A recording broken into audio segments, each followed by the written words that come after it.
كاد منها يأتي الحل عن طريق يونس غني. كريستوفر جون مرة أخرى، كريستوفر جون حاول، انفرد، جول جول،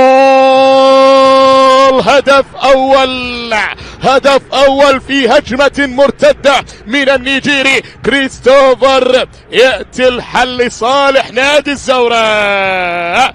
النوارس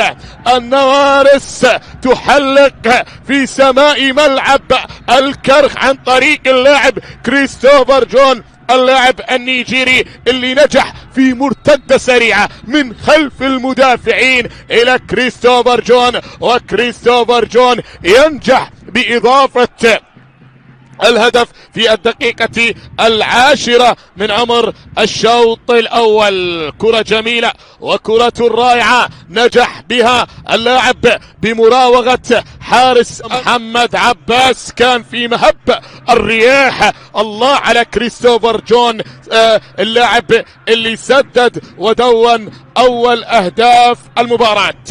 1-0 يا من تتابع يا من تشاهد. اتصالات الزوراء العشرة، محاولة داخل منطقة الجزاء. الآن الكرة الثابتة والمباشرة، حل الثالث هل يأتي لنادي الزوراء؟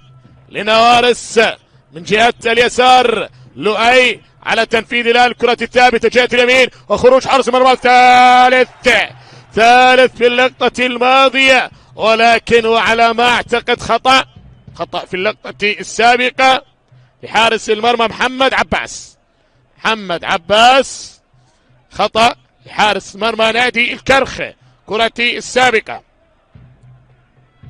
نتيجة 2-0 لحد الآن. هذه النتيجة حضرت على مستوى لقاءات الفريقين، حضرت في موسم 2015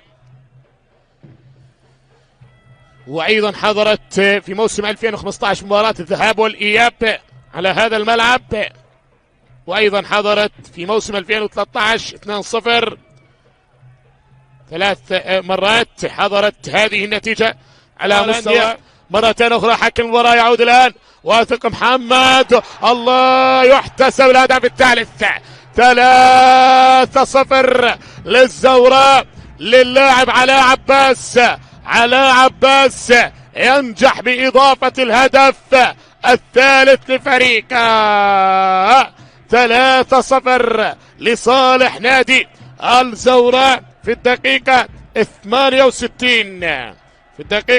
68. علاء عباس يأتي بالحل، وأنه لا يوجد خطأ في اللقطة الماضية ولا يوجد أيضا تسلل في اللقطة السابقة. نعم، هدف جميل ورائع في الدقيقة 68 عن طريق اللاعب علاء عباس، رأسية اللاعب علاء عباس التي حضرت مرتين في شوط الثاني في الدقيقة 52 والدقيقة 68. النوارس